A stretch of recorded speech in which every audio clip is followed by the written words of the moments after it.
The title of my talk is Exploring High-Dimensional Data in Astronomy, Genomics, and Beyond Using Glue.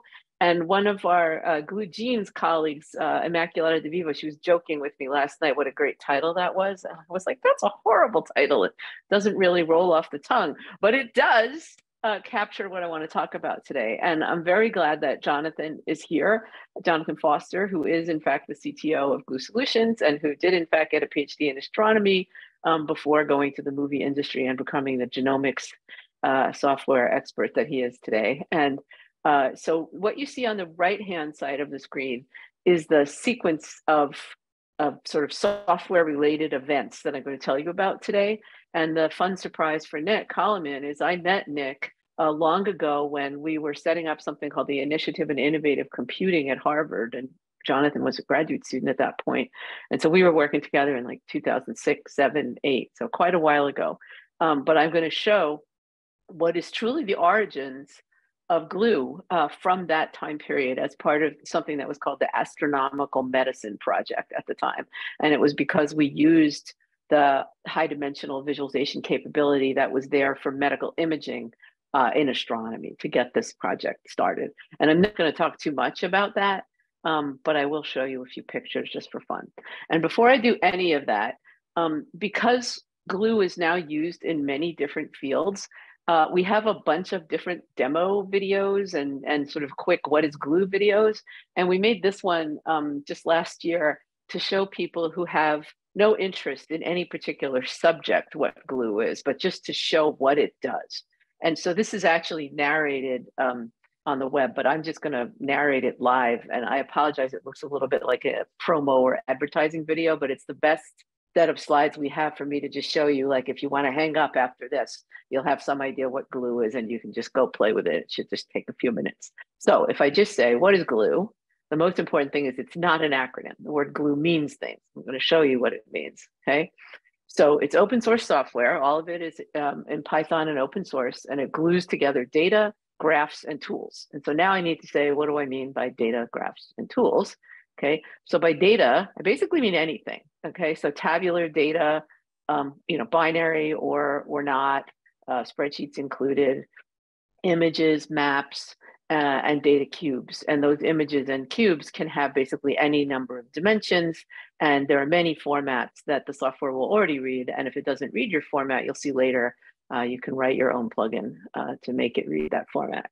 And so the trick is to glue together the common attributes of the data files. So let's say you have all these different kinds of data files.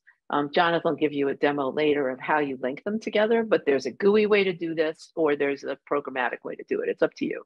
And so in other words, let's say that you had some file that had coordinates on Earth in a table, and you had a different file that had coordinates on Earth in an image. You would just tell it like lat over here is latitude over here, and lon over here is longitude. And you can make much more complicated links than those kind of direct one-to-one links. And again, Jonathan or I will explain that later.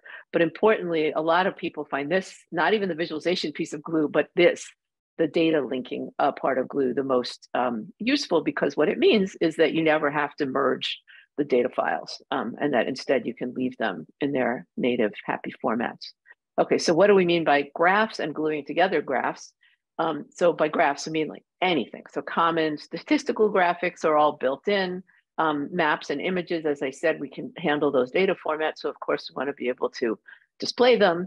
And then three-dimensional displays of various kinds. And then importantly, for specific fields, again, Jonathan will show you some stuff for biology. I'll show you some stuff for astronomy. You can have specialized charts that are used in particular domains. And then I'm guessing that most people here are familiar with the concept put forth first by John Tukey, who I'll get to later, of exploratory data analysis. And so the idea is that if you have these different kinds of charts and you select some salient feature, that feature will then highlight across all the other kinds of displays. And that, as Tukey pointed out, lets you do real-time data exploration. And that may not be the end of the story. You may then want to do something programmatic or complicated after that, and then go back and forth. And we try to allow that also within Glue. So there's a terminal that you can open inside of Glue, and you can run software while you're run software in a terminal while you're also doing a kind of graphical exploration and go back and forth. Okay, so then in terms of what do we mean by gluing together tools, we can have what we call plugins, which are built by users to do whatever it is that they want, load a different format, make a different kind of plot, set up a different kind of layout. And then I'll show you an example later using something called Worldwide Telescope of how you can plug web services into Glue. I'll also show you that the main version of Glue right now is a desktop tool that runs in Mac, Windows, or Linux, and it's free and open source. But we also have versions that run in Jupyter environments and on the web using Voila, for those of you who are interested in that. And as I mentioned before, there is an opportunity to completely script things or to go back and forth between the kind of GUI world and the code world. And so you can customize Glue however you like. And so that's sort of the main point, all right? So Glue glues together data, glues together graphs, and glues together tools, as they say in the software world. But wait, there's more, okay? So the bonus is when you're done with all that, in terms of research reproducibility and sharing what you've done, which is often a problem with these kind of tools, you actually can save a session file, which gets you back to where you were. And you can either save that with the data that you were using or with pointers to the data, the latter being especially useful if you're talking about large amounts of data. And before you ask, yes, you can handle large amounts of data, but not what we would call immense amounts of data. And Jonathan can talk about that a bit later too. And then there's various ways to export the graphics, either as actual graphics files, or you can even export like the Python script that you made that would make the plot that you made. And then you can export to Plotly so that you get JavaScript figures that you can publish out of this. And our fun latest development is that you can export to augmented reality. And this happens to be an augmented reality target cube, one of which I believe Nick has in his office. So you can go visit him to see how that works. I'll show you some videos later. So that's the end of the sort of promo video. And as you can see at the bottom, we have funding from many different sources. And just to explain, many of our projects are through Harvard University, where I'm appointed, and some of our projects are through this spin-off company called Glue Solutions, which, just so you know, is a for-profit company that is dedicated to giving 50% of its actual profits to open source software. So it's an interesting model. But the idea is so that we can pay people a decent salary and maintain scientific software or software use sort of science in that way. But all of our direct grant money goes through Harvard. But contracts like the one that's producing glue genes at the moment, that one is a partnership with the Jackson Laboratory, which, as some of you in genomics might know, is a huge research organization in the US that's both publicly and privately funded. So anyway, that's how that all works. And so then I'm going to tell you the story of how we got to this main piece here, which is Glue, and then also say something about Glue in Jupyter environments, which is what's called Glupyter. And Jonathan is going to tell you about glue genes. So Nick, here you go. All right.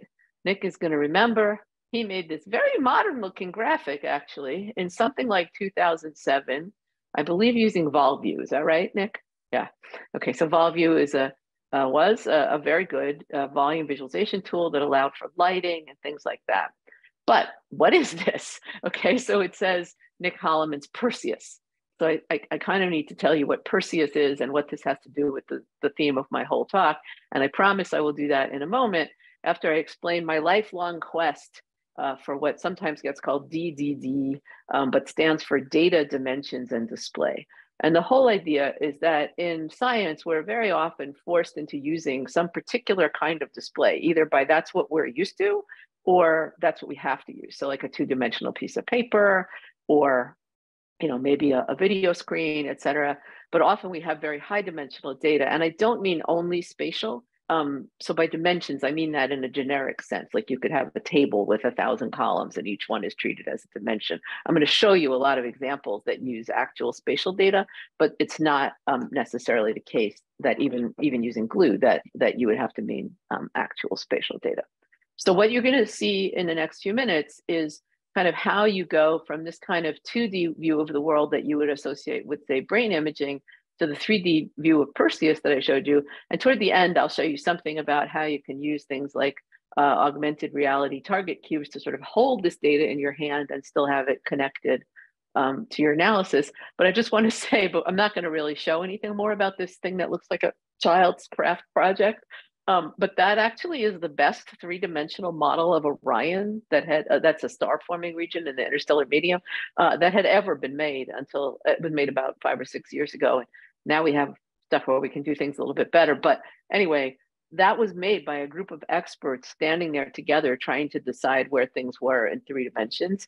And that's a kind of display that's actually quite useful. A lot was learned from making that. So even though I'm going to talk all about software and sort of high-tech things, I think there's huge value to low-tech in conversations also. All right, so what is Perseus? Don't worry, I'm not going to tell you a lot of astronomy. My goal here is to show you some slightly ancient slides to just give you a sense of why we were working with Nick and where glue came from and why astronomical medicine. So what you see here is a figure that I'm pretty sure Jonathan Foster put together once upon a time when he was working in astronomy. And this was very difficult. Jonathan had to use Photoshop and a lot of astronomy software to combine and composite all these different images. And it's really not important for today what these all are, but you see that there's some stuff that's in red, blue, green, color, a background image. Okay, so these are what in glue we'll call layers. Okay, in many software you call them layers of data, right? What we want is for them to know about each other. And then we also want, when there's information that's being hidden by this kind of display, to be able to get to it. And so in particular, what we were concerned about is that the information that's inside of that map that you just saw that's hidden is a 3rd dimension. So if I go back, you see these green contours. What that is a sum of emission along the line of sight. Okay, there's a 3rd dimension and you're not seeing it. And these days in the modern world, believe it or not, we actually know how to get the real 3rd dimension. In 2006, we knew how to get a spectral 3rd dimension, a velocity along line of sight. It's not important, okay? Just pretend for the sake of today that that's a real dimension. And what that is shown by these graphs, okay? So these are actually spectra, but each one of these little curves is saying that at each one of these positions, along the line of sight, you know where the emission that's being summed up into that contour map came from. And you know, this is supposed to be explaining that if you're looking at things that don't move, it doesn't matter if you do that, but the interstellar medium, these clouds do move, and we were interested in that 3rd dimension. By the way, this is a schematic, and within this set of yellow boxes, there would be thousands of these spectra, not 12, okay? But this is just so you understand that there's a 3rd dimension of hidden information. Now I have to move the picture so I can control the slide. So, okay, so here is what many medical people would do. Okay, they would show you these slices, right? As I scroll through here, the white fluff that you see is the stuff at different channels, at different depths along the line of sight that when you sum up makes those green contours, okay? But the problem is we actually want to think about the high dimensional nature of the data. And so if you think about it, one dimension, the dimension into the line of sight in this particular example would be a spectrum. Astronomers sometimes also call that a spectral energy distribution. It doesn't matter, but it could be a time series associated with some map. You know, it could be the concentration of CO2 in the atmosphere or something like that as a function of time in different places. But it's a one-dimensional series that you can think of, right? Or a one-dimensional graph. And then if you think about slices through this thing, you know, in the case of what I just showed you, those would be images or the sum of all the images.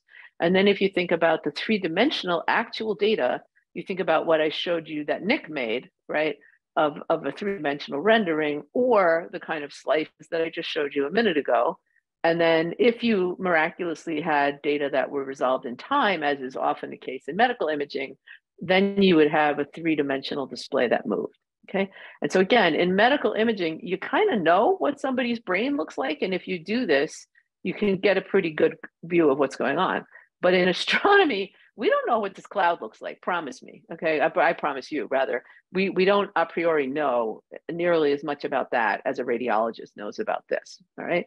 So then enter Nick and astronomical medicine, okay? And so if you take these techniques in medicine that let you go from the kind of 2D slice display to a 3D volumetric display, now you see what it was that we were so excited about a long time ago. And so we could suddenly understand all kinds of exciting things, like you see that big arc there were very interesting things in the data. And again, this is not a talk about astronomy, so I will just tell you that this project, one of the things that it yielded, which is relevant to today, was in 2009, our group published the first interactive 3D PDF in Nature. And Jonathan was participating in that paper as well. Okay, but what's important here is not that we did this fun thing. What's important is that we wanted to do much more. And so in particular, if you look carefully at this little excerpted figure, which is the 3D interactive figure in the paper, you'll notice that there are these statistical graphs on the bottom, which some people would call tree diagrams or dendrograms. And what we wanted, you see these little billiard ball labels. So like this one corresponds to this one, right? So what we wanted was to be able to sort of highlight something in this graph and see where it was in this three-dimensional thing. Because while the three-dimensional images are nice, that's not our goal. Our goal is to understand what's going on in 3 dimensions. And so we need a lot of other information, like other kinds of graphics or other calculations to figure out what the relevance of various spatial features are. So you'll notice what you see here on the left is a kind of architecture diagram of all of glue. And don't worry, I'm going to show you something hopefully much clearer than this about how it works in a few minutes. But just so that you can recognize the 3 meanings of glue I talked about before, here you see data files glued together. Then you see the deconstructed glue logo here is showing you that the stuff that's highlighted in red, that's the exploratory data analysis, right? Propagates from one graphic to the next. And you see that one of the graphics we even put in the logo, okay, was a dendrogram. And that's actually listed under plugins and custom loaders because not everybody wants a custom plot that is a dendrogram. And so actually, I believe dendrograms come with the normal distribution of glue, but you can configure which plots you want. Okay, and so some of them are considered custom, and then gluing tools together is something that we'll talk about later. But so far you see gluing data and gluing graphs, and I'll get to the gluing tools in a moment. So let's just get back to John Tukey for a second.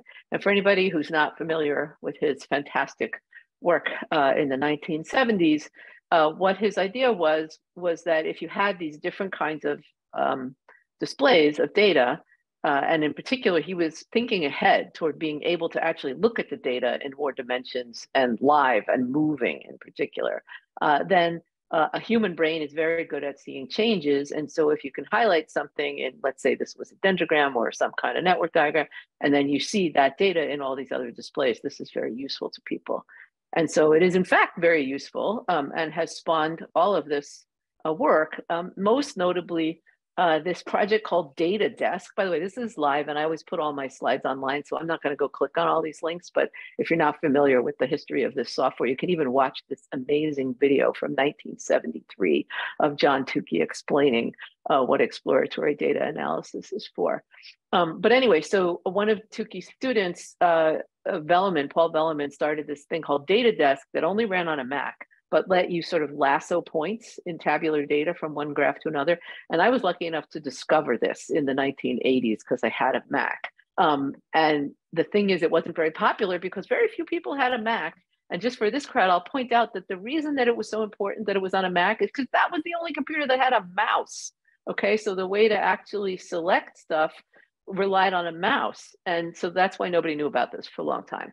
But anyway, then you wind up with XGoby and GGoby from the statistics community. And then ultimately this gets very popular as business analytics, right? So Tableau is the first one from Ben Schneiderman and friends, and then Polaris from Pat Hanrahan and friends becomes Tableau. And then Microsoft gets into the game with Power BI. And then we come along and say, what we really want is 3D data desk that can handle images, et cetera. And so that was what started AstroMed, but then eventually became Glue when Python and a very smart postdoc and graduate student named Tom Robitaille and Chris Beaumont made this all possible. So this is a video that I'm going to show you that'll use some astronomy examples, but some not astronomy examples. And importantly, it's old. Okay, this video is like 7 years old. It's from a very early version of Glue, but it's a very basic version. And so I'm going to show you this video because it gets the basic features. And then I'm going to skip to some stuff that we've done recently so that you can see where this has all gone. Glue This is a one's program for data let him talk. exploration and visualization that allows users to better understand the relationships that exist within and between datasets. The main interface of Glue provides different data viewers. In this example, the viewer on the left shows an astronomical image of a region where stars are currently forming, and the two viewers on the right show a scatter plot and histogram derived from a separate catalog of stars in this region. The viewers support interactive selection of data subsets, and selections are automatically propagated to other data viewers. In this example, the selected stars are shown in red in all viewers. One of the main features of Glue is the ability to link together different datasets using linear or nonlinear mapping functions. In this example, we have linked the image and catalog data to make it possible for the stars to be shown on top of the image.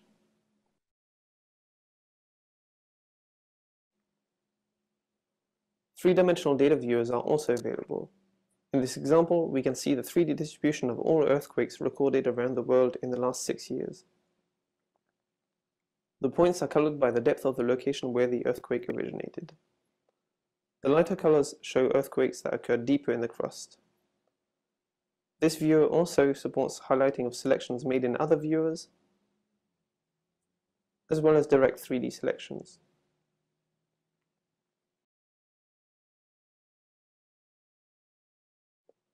Glue is designed from the ground up to be a multidisciplinary tool and allows users, for example scientists, to develop plugins to support particular data formats or data viewers.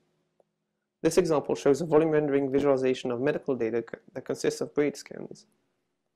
We have used Glue to overplot two different datasets, and we can interactively explore this data in 3 dimensions. Finally, Glue is written in Python and makes it easy to interact with the data and subsets using a built-in IPython terminal. For example, we can define new subsets programmatically and have these be automatically highlighted in the interface. Okay, so that hopefully gave you some sense of what we mean about gluing the plots together or gluing the graphs together. And what I wanted to show you next is what we mean by being able to glue in, link in other tools. And the one I'm going to show you is something called Worldwide Telescope, which is a fun, amazing, actually, astronomy data sharing and visualization environment that eventually was taken on by the American Astronomical Society and is used pretty widely in the astronomy community today. And so it does all these different things that I'm not going to tell you about today. Instead, I'll show you some James Webb Space Telescope image just for fun, and I'll go click over here and show you how you would get to that. So if I actually open Worldwide Telescope as a web tool, and then I choose images from the James Webb Space Telescope, and I'll choose that particular image that I just showed you. I need to be able to see the bottom of the screen. Okay, so that zooms in and shows you contextually where that is in the galaxy. I can actually rotate that. So if you want to see it look like mountains, like you've seen it so many times before, you can see compared to the background all sky image what it looks like. And you can you get these contextual previews down here of other images. So I could actually set the background to be the Hubble Space Telescope image instead of the Webb image. Ooh, wait, apparently I have to also set the foreground properly. That was user error. Okay, so you can see the difference between the images, okay?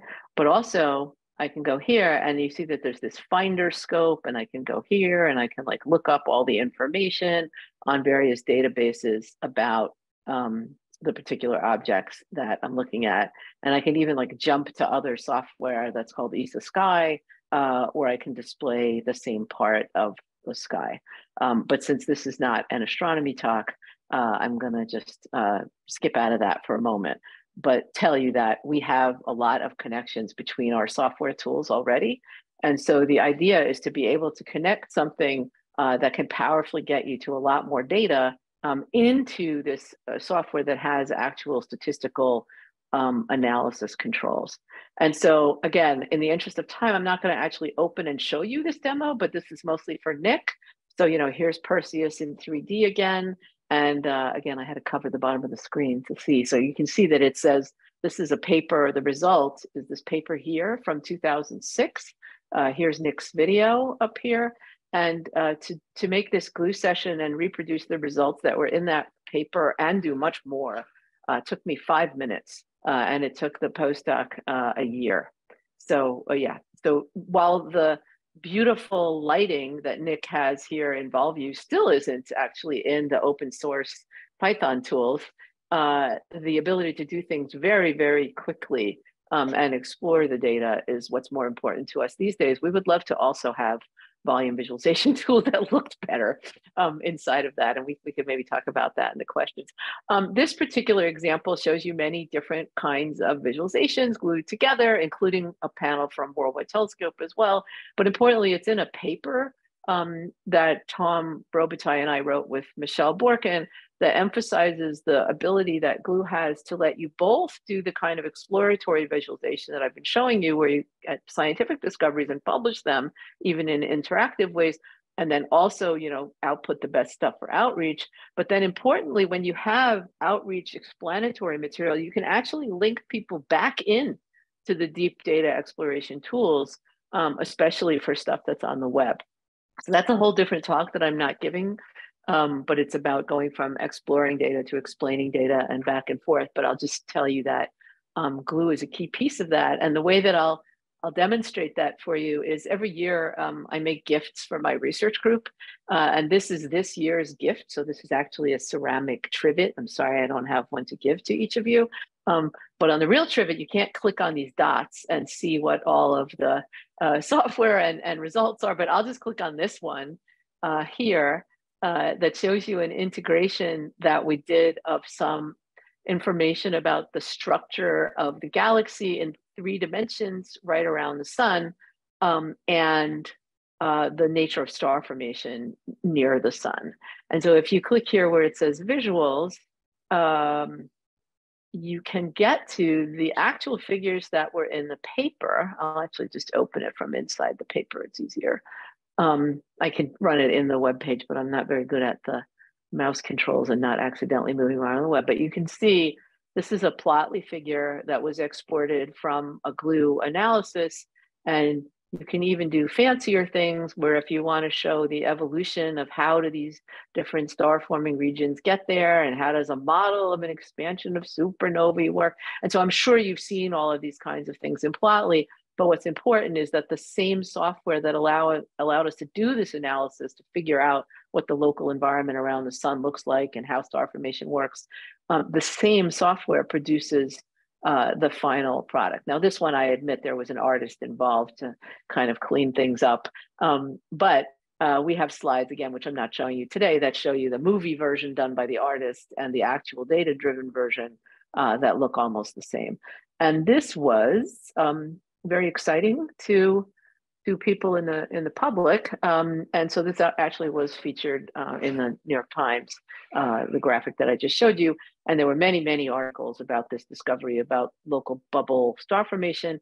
And many of them actually mentioned the interactive software tools. And if you go back to that website I was just showing you, you actually can get all the data and play around with it yourself. So this inspired another project, which is called MilkyWay3D.org. And you see down here, there are these teeny pictures, and you can't really tell what they are, but they're the inside of a planetarium, the Hayden Planetarium in New York, that you see pictured on the right here. And what you see on the left is my laptop running Glue with, we have other results that are important, and the interaction of how these other structures, this red thing and this green thing, which we'll just call that for now, okay, interact with the purple thing is important in astronomy. And it gets to be very complicated when there are a lot of these structures. And the idea is you kind of run out of space on a laptop. How about using a planetarium dome as your personal visualization screen, which is something people have talked about for years.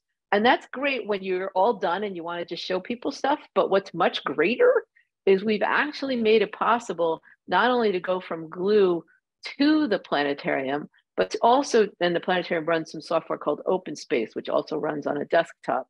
And of course, also Worldwide Telescope that I just showed you, okay? You can also go back and forth. So you can sit there with your laptop, do analysis, and watch it change on the screen, on the dome of the planetarium. So basically, you really are using a planetarium dome as your extra display in Glue, which is pretty great. And then if you're done, you can also make a planetarium show, which we're doing. So anyway, in work that's funded by NASA and the NSF, we now have this project called, as I said, MilkyWay3D.org. And we get to sit there with the software developers inside the dome and have possibly the most fun I've ever had doing astronomy visualization in my life, because I grew up in New York, and somebody giving me the keys to the Hayden Planetarium and saying, have a nice time, is pretty great. And so let me just fast forward through some of these videos, but you can get the sense, this is an iPhone video from the dome of the Hayden Planetarium. And so the thing that's important is, for today, not what all the astronomy is, but this, for example, is Worldwide Telescope running as a small window, giving you a view in 2D of what you would be seeing if you were at Earth looking at this view that you can also see here in 3D. And by the way, the size of the sun was very exaggerated in that view. And that's the same green sphere, which is called the Perseus-Taurus supershell that you saw in some of the other materials I showed you a minute ago. And you can put in catalogs of stars that move, and it's basically the combination of GLUE, OpenSpace, and Worldwide Telescope together, okay, running all at the same time, that lets you create this kind of super immersive environment inside of a dome. And I left this slide in just to show you that the kind of detailed visualization choices about how you show color and depth and transparency become even bigger, okay, when you're in a really big space with a huge amount of data. And so yes, the dome is powered by a cluster of 8 very powerful computers that control the individual projectors. And so you need a good planetarium, okay, to do what we were doing, but you can have OpenSpace, GLUE, and Worldwide Telescope all talk to each other. And then just in terms of showing you one more thing about visualization choices themselves, and going back to this DDD, or data dimensions and display, this is inherently 3-dimensional data. And so is this green thing here is actually what's shown over here. Okay, so that's a small piece of the bigger environment. But what we're trying to do is just kind of take over and have a world where we can have the best display for the best data in the appropriate number of dimensions. And so we're doing this to get started with the local Milky Way. And so that's why the project is called MilkyWay3D.org. And so this is just a video that I had used for some friends as an example of how this is all working. And let me just go to the next slide to just scrub through the video to show you a few scenes. So this is a video explaining how a supernova went off, and some gas was what we call swept up, or what normal people would call compressed, into these dense clouds that eventually form new stars. And so I'm just going to go through it very, very quickly. So this is all open space, and you go to Earth, and then it kind of blends into Worldwide Telescope, explaining where you are on the sky. And then there's some more data layers, and then there's some selections that have been made in GLUE. And then you explain how forced perspective works, because it's for the public. And then you kind of want to show, like, well, where is this 3D thing, inside of the galaxy? And then how does the 3D thing actually look when you can see it in 3 dimensions, and how does it fit with a model? And here's some more data. And then what is our kind of physical model of how this happened? And so this is an artist's rendition where the actual data have been mixed in. So the stuff that you see that looks kind of smooth is actual data mixed in with an animation. And then we talk about the fact that we can do this 3-dimensional stuff for many, many clouds. But just for those of you who are interested in the nitty-gritty of visualization, that particular video took actually months in the background to composite, because we had to use so many different kinds of software and then stitch it all together as if it looked like it was one miracle tool. But we are actually making this miracle tool work. And so I've just left this all labeled here to show you the different kind of visualization features that we had to highlight in order to make the point that we wanted to make at various points. And then last but not least, in terms of that kind of thing, I just wanted to show you, this is a slide from a real talk I gave to the Council of American Science Writers this past fall. And in the middle, it said here, "Are computers the new telescopes?" So for those of you who do data science and computing, I just want you to know that this stuff isn't like a hobby. This is necessary now for the amount of data and the nature of data that astronomers have to actually make sense of it. And so that thing that you keep seeing is our augmented reality project. And so we like to be the first. So we published the first 3D PDF in 2009, and now we published the first QR code leading you to augmented reality figures to see that Perseus-Torres supershell. And so you just go in and you scan one of these figures, and it's your choice whether you want to see it. By the way, you can actually scan this now with your phone, so I'll leave the slide here for a minute. Whether you want to see the figure, floating on my kitchen table here, or whether you want to hold it in your hand. But the next thing that we're doing with Glue is actually to make it so that this is interactive, so that instead of just showing one view of the data, and instead of having just your planetarium dome as your option, you actually could also have an augmented reality target cube as an interactive three-dimensional display. I'd love to know if any of you are working on that. And then last but not least, before I turn it over to Jonathan, let me just show you that we realize that the web is usually the way to go to make installation easier and to make maintenance easier and upgrades and everything. But I'm sure many of you realize that we can't quite get the power that we can get on a desktop machine from the web. But for some cases, it really is a very useful thing to be able to have Glue-like software running in a web environment. And so I have a partnership with Fernando Perez, who you probably know started the Jupyter effort that's funded by the Moore Foundation and also by the NSF, that Jonathan is also very involved with, to make this thing called Glupiter actually work, where we build Glue into the background of Jupyter Lab. And so this is a long video, which I'm just going to scrub through. And this is a demo showing you data about the three-dimensional positions of airplanes over Boston, which I actually left open on my computer so I could show it to you live if you want to see. But you basically see that what's going on is that instead of having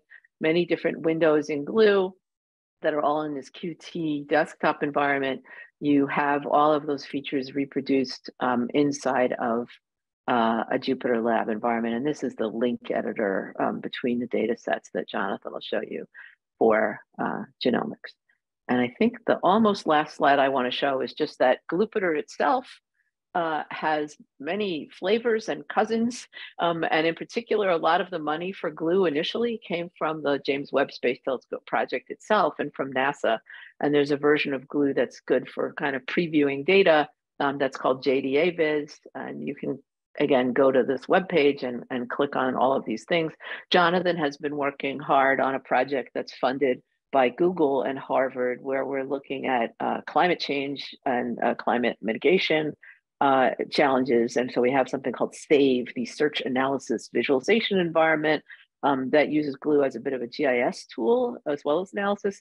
And then we have a big science education project from NASA called Cosmic Data Stories, where Glue is built into web pages, as is Worldwide Telescope. And the learners in this have no idea what the architecture of Glue looks like. They just think there are these magic plots on the screen. And so I am going to stop there and say, let's move to the world of genomics and turn it over to Jonathan. You ready, Jonathan? I am ready, yes. Fantastic. Let me stop sharing my screen.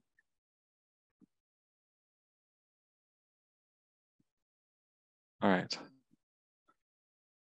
So today I'm going to show you some of the features of Glue in a live demo, highlighting this fairly new kind of data in genomics called spatial transcriptomics. And this is where you can take an image of a tissue, say, a piece of mouse brain in this case, and you can look at different locations within that image and get a third dimension of data. In this case, the information you get at each point is information about how the genes on the full genome are being expressed at that particular location, right? So different cells within an organ are different kinds of cells, and they naturally express different genes. That's why they are different kinds of cells.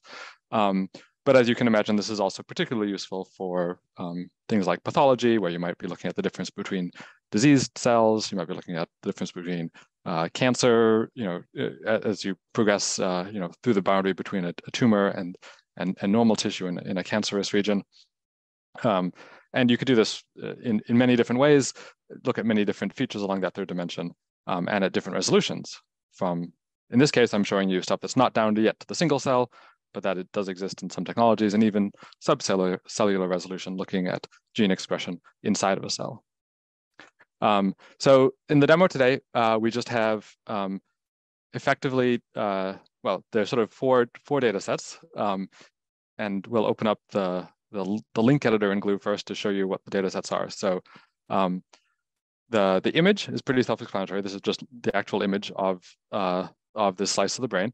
And then there's a matrix that encodes information about at each observation point within that image, what genes are being expressed. And that's this two-dimensional matrix.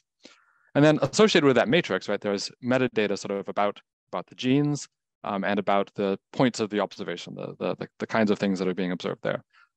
If you want to think of them as like cells, that's not, not totally inaccurate. This is only somewhat higher than cellular resolution. And so they show up here. I've already linked these ones, linking them on the genes in the matrix, know about the gene metadata. And then we would also want to link the image to the observations, right? In this case, there's an attribute in that data table that describes the location at which this observation was made. And then there's pixels within the image, right? And in this case, they are in the same set of pixels, right? But in theory, there could be a transformation that you might have to apply, in which case you could specify that mathematically. There are some built in, things like that. So in this case, we can just glue them together and say, these pixels, this column that's called spatial 0 in this table is really just pixels in this table. And you don't have to make sure that they're named the same thing. You don't have to make sure that that there's some complicated metadata scheme that ties them together. This is often the case in science, in that you have data that's, you understand what the meanings are, but you can't get the software to understand it. Well, in Glue, you can just tell the software how to understand it. So with those links established, then visualizing your data in Glue is easy. You take your data that shows up over here, you drag it into this main menu, and you choose the kind of viewer to show. In this case, we're going to show the image, right? So this pops up an image. This is a slice of a mouse brain. You've got various options, right? You can customize it as you wish. In this particular case, it's actually there's 3 different channels at different wavelengths of imaging. We'll just focus on one for now. And then you have these observations at points within the image, right? And so there's a couple different ways you can visualize this. And so I'll pull up 2 visualizations. The first is we could just make a scatter plot of these things. Here we'll plot this is some statistical quantity, a reduced dimensionality view of gene expression for these particular observations as a whole. It might be anything, right? There's a whole bunch of attributes about the observations that you might want to plot in a scatter plot or a histogram. But you can also plot these observations on the image, right? So I drag it on. Because I've linked them, it knows how to display them. And these observations, I will just do one thing to change them so that they show up at the right size in the image, right? So this is showing the sample regions. These circles are sort of the area that's being sampled that corresponds to each of these images in the scatter plot. And so importantly, right, these views are linked. So you see some interesting feature in this scatter plot, and you highlight it. Then that's going to color code those points blue, and it's also going to color code them blue in the image here. And if I just turn up the opacity a bit here to make it a little bit easier to see, right? You see that these points which are clustered in this reduced dimensionality view of their gene expression, so they sort of express the same genes. They're spatially clustered, basically in the image, except for there's this one point over here that is not, and that could be telling you that you've got some error in your data, or it could be telling you something like that there's actually a structure over here that corresponds to that structure somehow. And these connections go both ways, right? So if you want to, hold on a second, gotta hide my controls. If you want to select, say, an interesting structure that you see in the image, right? Here's something. Biologists will recognize this as the hippocampus, but you might see any structure in the image that you want to highlight, right? And so you can use our sort of tools, draw a free-form region around it, can be a pretty complicated shape as it is in this case. And we make the selection. And now you've defined a new subset, which is all the pixels in that image, but also all of the observations that fall within that boundary, right? And they show up orange here in this 2D scatter plot. As you can see, most of them are clustered together in the same spot. Obviously, there might be some, you could do some refinement, right? So if you were to use the selection tools in Glue, you can refine your selections in multiple ways, right? So here we say, well, most of the points are here. What happens if we get rid of all of the other points in that subset that aren't in that cluster? Oh yeah, actually that's just like, it's not removing points from the hippocampus, it's just refining our selection of the hippocampus.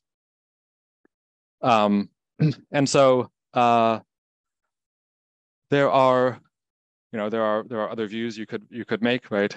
Just to show a few more things. We've got a bunch of different viewers. You could do small multiples. You could do a table, a heat map. In this case, you can make a 3D scatter plot, right? Where now you're showing perhaps the spatial characteristics of the spatial location, and I don't know, some other attribute about your observations in 3 dimensions. And you can make, as you saw in that video of the earthquakes, you can make the selections in 3 dimensions if there's something interesting there.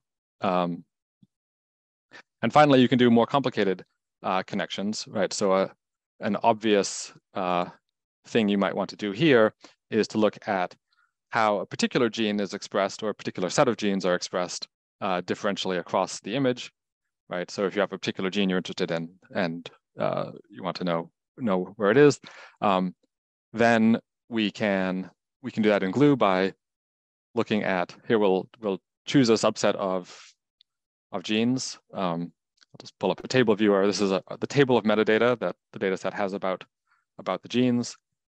These are the names of the genes. So I'm just going to select, make a simple selection of the first set of genes in this table, and define a new subset based on that. So that's subset 3. You can rename subsets and data sets and call these interesting genes. I mean, obviously I haven't chosen them as interesting genes. They're just the first ones in the table, but, and then in order to color code them, we've got some of these plugins. These do sort of more complicated statistical linkings between selections you make and other data sets. In this case, we want to calculate a summary over a subset of genes. And so we're going to choose our subset. We've got some built-in, these tools come from some third-party statistical library, in this case ScanPy, that does all the correct calculations for how you look at gene expression, right? And so when you do that, when you use that plugin, you calculate something over the subset of genes that you're interested in. And something didn't work properly. See, I was in the wrong mode for defining my subset. So I didn't actually, I just defined an empty subset. There you go. Now when I define a not empty subset, and I go here, this should. Yeah, just so you know, Jonathan he was showing you the Boolean logic, and he had left it on the subtract from a subset. So he removed the rows from the subset that didn't exist instead of adding them. Right. Now he's adding them. Now it should User work. error is easy. Sorry. Right. I do this you make live demos, and you could color code that, right? So now we're showing here in red, right? I'll remove these other subsets just to make it a little easier to see. This is the spatial distribution of that subset of genes, and this is live updating, right? If we were to change the subset of genes that we were interested in, it has to go and it does this calculation over this large matrix, but then it updates it, and as you could see, perhaps there it shifts in real time. So now you can see, various subsets of these genes and how they're expressed across the face of the image. Okay, so yeah, that's a very sort of quick whirlwind tour of using Glue for these kind of spatial genomics analysis. We have a bunch of other tools and things that I didn't have a chance to show you today, but you can go and download glue genes, just like you can download glue and play around with it for yourself. And we are, as Alyssa alluded to, we've got an active contract with the Jackson Lab to continue to develop and build new features for enabling glue for genomics and other kind of transcriptomics analysis.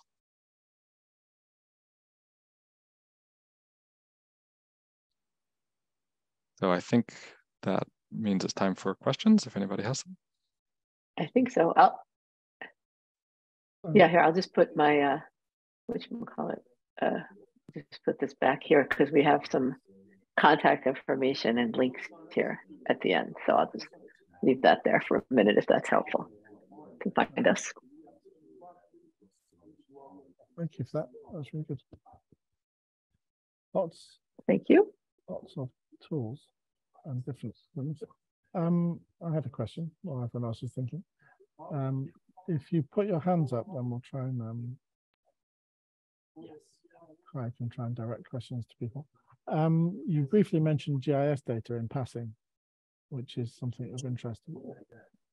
So we've got almost the same problem in GIS, that we've got layers and layers of data coming in from more heterogeneous sources. And they're all in 3D and they're starting to have time dimensions as well. How easy would it be to make glue work with these types of data?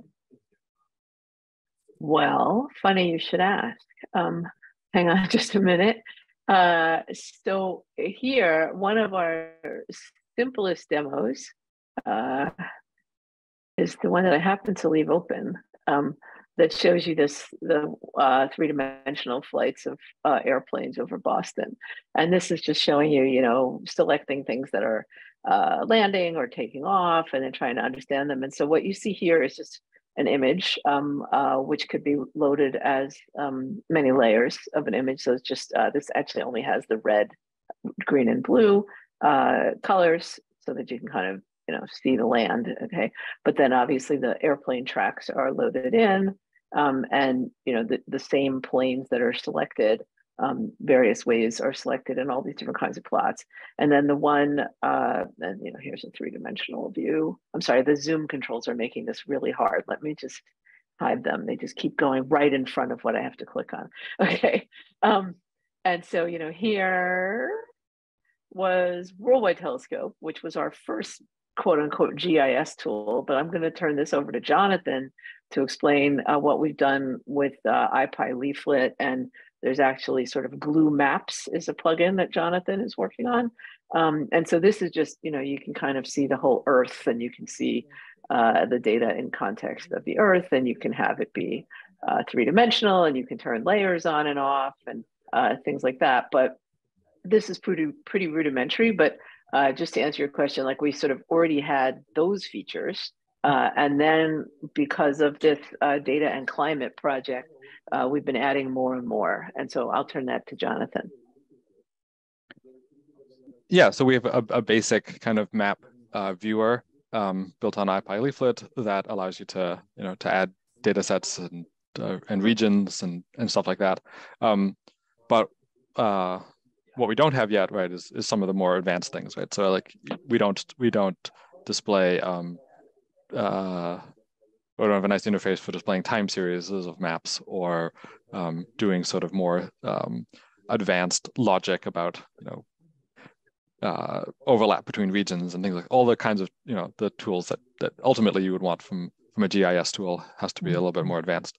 We're definitely sort of in early stages of being able to display the data, and then either eventually we're working towards building more advanced tools. We already had our own 3D map and didn't need the map part. Would it just slot in and allow us to build on top of what we had? I guess it should. Probably, yes. And if the 3D map is written in something convenient, that could be connected the way that say Worldwide Telescope is now.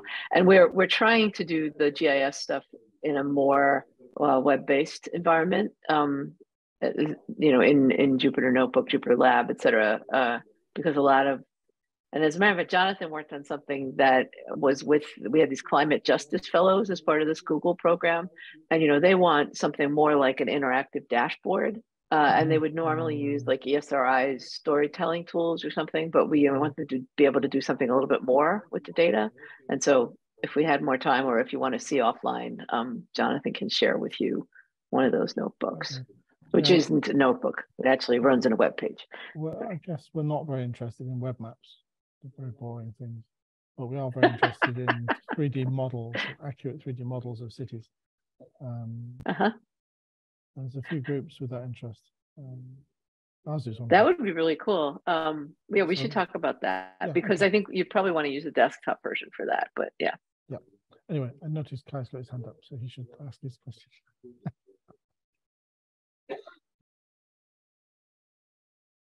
Yeah, and so I have a question. So obviously the tools is very impressive. I think we only just see a little bit part of all the features.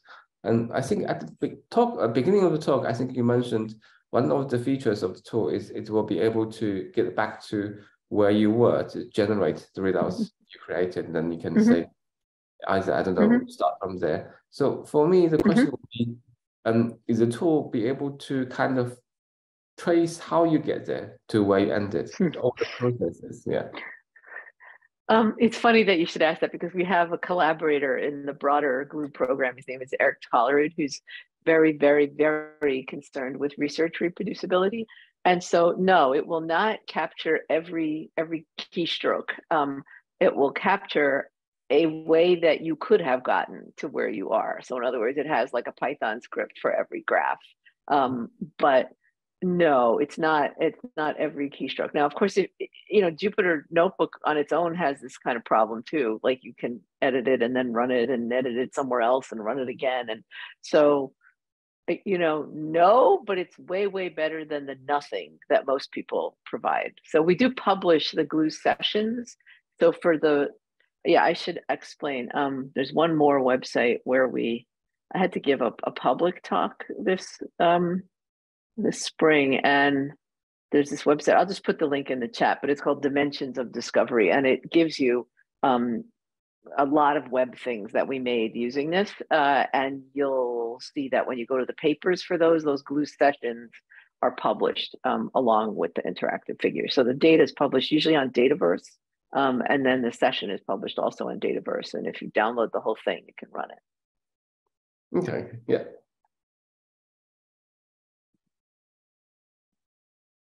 So Nick, yeah.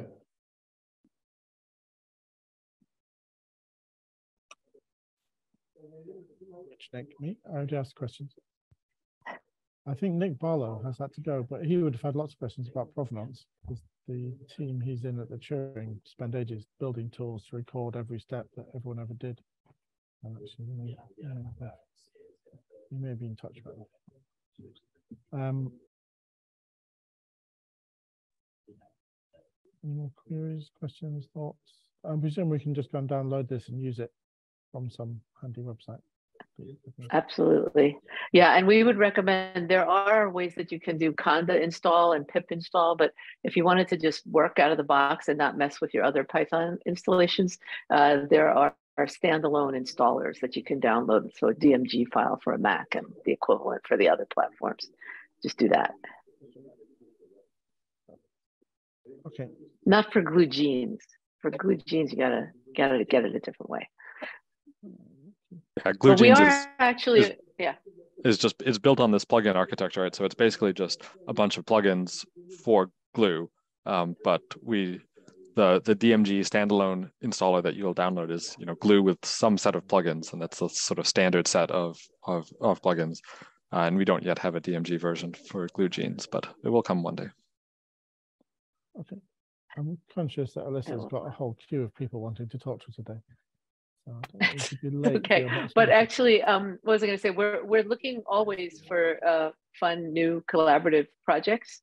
And so, like, if this GIS thing is really interesting, or if any of your bioinformatics people or your genomics people want to know more about GLUE genes, etc., we would be happy to talk to them separately. And of course, I will come back to your fine country in not very long. Oh, good. Excellent. Yeah. And Jonathan has relatives there. Oh. Yeah. Yeah, the GIS one's really interesting because the GIS tools don't do what we want, and some of what we want looks like it's what you're already doing. So That'd be terrific. Because yeah, 3D buildings are something that actually one of our climate and data people actually really want. Somebody who's at the Graduate School of Design, whose name is Holly Samuelson, is working on that. So yeah. Cool. Okay. Right, yeah, I should get in touch with Jonathan. Presumably. CTO. Yeah, he's involved in all that. Yeah. I'll chase you down. Brilliant. Thank you very much. That was interesting as I thought it was going to be, and a blast from the past as well at the same time. There you go. And I stuck a link to the slides in the chat, but I'll actually probably move them out of iCloud and they'll be on my website if somebody actually wants any of the links on the slides. I'll send you a note, Nick, when I do that. 20 years now, that was. Wow. But not right now.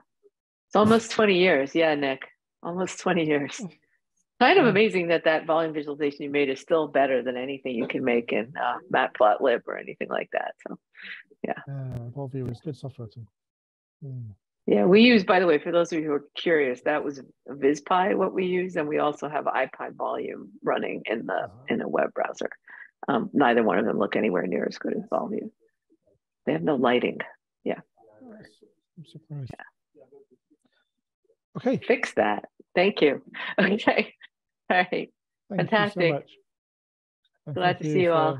Rearranging your entire life to give this talk. It's okay. It's okay. We try to keep promises. Okay. Bye-bye. Thanks.